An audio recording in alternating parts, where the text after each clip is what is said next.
राजनीतिक दलों में फूट क्यों पड़ती है? अक्सर हम सुनते हैं कि वजह या तो विचारधारा थी या फिर किसी की व्यक्तिगत महत्वाकांक्षा। लेकिन क्या हो अगर असली वजह कुछ और ही हो, कुछ ऐसा जो पार्टी के ढांचे में ही, उसके सिस्टम में ही छिपा हो। चलिए आज इसी छिपे हुए इंजन को समझने की कोशिश करते हैं। तो कहानी शुरू होती है महाराष्ट्र की राजनीति के एक बहुत बड़े नाम से, पवार परिवार। एक तरफ हैं शरद पवार, एनसीपी के संस्थापक और सियासत के पुराने खिलाड़ी, और दूसरी तरफ हैं उनके भतीजे अजीत पवार। इन दोनों के बीच जो हुआ उसने सिर्फ एक परिवार को नहीं बल्कि एक पूरी की पूरी पार्टी को ही दो टुकड़ों में बांट दिया। और ये सब कुछ बहुत तेजी से हुआ। सोचिए, 2 जुलाई 2023 को अजीत पवार बगावत करते हैं और कुछ ही महीनों में यानी फरवरी मार्च 2024 आते आते चुनाव आयोग से लेकर विधानसभा स्पीकर तक दोनों ही उनके गुट को असली एनसीपी मान लेते हैं। मतलब एक नाटकीय राजनीतिक विभाजन पर सरकारी मोहर लग गई। तो सवाल ये है कि इतनी बड़ी टूट की वजह क्या बताई गई? मतलब जो ऑफिशियल स्टोरी थी वो क्या थी? चलिए एक नजर उस पर डालते हैं। तो देखिए, दोनों तरफ से जो बातें सामने आईं उनमें कई चीजें थीं।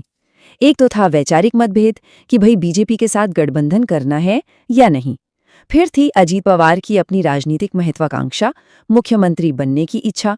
अजीत पवार ने यह भी दावा किया कि पार्टी के अंदर ही कन्फ्यूजन था, अनिश्चितता थी, जिसने उन्हें ये कदम उठाने पर मजबूर कर दिया। और हाँ, जाहिर है पार्टी के बड़े नेताओं ने इसे राजनीतिक सिद्धांतों का मामला बताने की पूरी कोशिश की ताकि ये कोई पारिवारिक झगड़ा ना लगे, जैसा कि शरद पवार गुट की नेता सुप्रिया सुले के इस बयान से साफ है। जोर इस बात पर था कि ये लड़ाई विचारधारा की है, घर की नहीं। लेकिन क्या ये कहानी सिर्फ एक पार्टी की है या फिर इसमें कोई बड़ा पैटर्न छिपा है जो बार बार हमें देखने को मिलता है?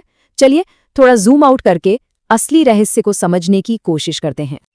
अब ये स्लाइड देखिए, ये एक बहुत ही दिलचस्प सवाल खड़ा करती है। ये डेटा हमें बताता है कि भारत के अलग अलग राज्यों में पार्टियों की संख्या में कितना ज्यादा फर्क है। तो इसका मतलब ये हुआ कि एनसीपी की कहानी कोई अनोखी घटना नहीं है, बल्कि ये एक बड़ी सिस्टेमिक प्रॉब्लम का लक्षण हो सकता है। तो असली सवाल ये है, आखिर पार्टियां इस तरह टूटती ही क्यों हैं?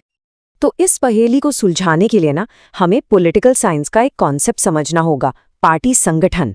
सीधे शब्दों में इसका मतलब है कि कोई पार्टी अंदर से चलती कैसे है। क्या वहां नियम कायदे साफ हैं? क्या सबको पता है कि आगे बढ़ने का रास्ता क्या है, या फिर सब कुछ एक बड़े नेता की मर्जी पर ही निर्भर करता है?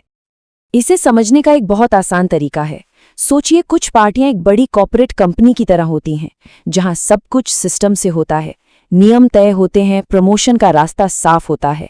और वहीं कुछ पार्टियां एक फैमिली बिजनेस की तरह होती हैं, जहां तरक्की इस बात पर निर्भर करती है कि आप नेता के कितने करीबी हैं। सारे फैसले नेता ही लेता है।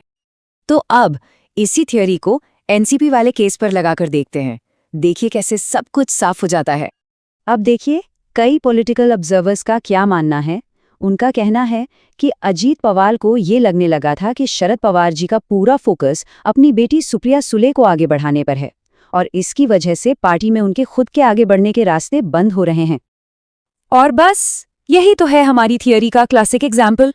एनसीपी, जिसे एक नेता केंद्रित पार्टी माना जाता है, उसमें जब अजित पवार को लगा कि उनका करियर पाथ ब्लॉक हो गया है, मतलब आगे बढ़ने का कोई रास्ता ही नहीं बचा है, तो जाहिर है असंतोष तो पैदा होना ही था। तो लॉजिक बहुत सिंपल है ना? स्टेप बाय स्टेप समझिए। एक कम संगठित पार्टी में किसी नेता का रास्ता रुक जाता है, उसके पास आगे बढ़ने का कोई तयशुदा सिस्टम नहीं होता, तो फिर उसके पास पार्टी छोड़ने का एक मजबूत कारण होता है, और फिर या तो वो किसी दूसरी पार्टी में शामिल हो जाता है या अपनी ही नई पार्टी बना लेता है, और इसी से होता है राजनीतिक विखंडन। तो इस पूरे केस स्टडी और थ्योरी को मिला के बड़ी तस्वीर क्या बनती है? मतलब असली बात क्या है कि पार्टी का अंदरूनी ढांचा इतना जरूरी क्यों है? और इसके लिए सबूत भी हैं। ये डेटा देखिए, ये बहुत दमदार बात कहता है। जिन राज्यों में पार्टियां ज्यादा ऑर्गेनाइज्ड होती हैं, जहां सिस्टम होता है, वहां चुनावी अस्थिरता यानी नेताओं और वोटरों का पाला बदलना काफी कम होता है। सीधा सा मतलब है, संगठन से स्थिरता आती है। तो इस पूरी बातचीत से हमें क्या लेकर जाना चाहिए? कुछ जरूरी बातें हैं। पहली, कि राजनीतिक टूट सिर्फ विचारधारा या पर्सनालिटी की लड़ाई नहीं होती। दूसरी, पार्टी का अंदरूनी ढांचा ही नेताओं के करियर का रास्ता तय करता है।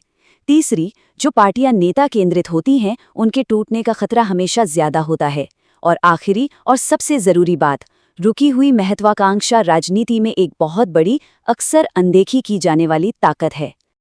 और आखिर में ये सब हमें एक बहुत बड़े सवाल पर लाके छोड़ देता है। जब ये सारी सुर्खियां पुरानी हो जाएंगी तब भी ये सवाल सोचने लायक है कि हमारी राजनीति को कितना नेताओं की सोच चलाती है और कितना उनकी पार्टियों का ढांचा।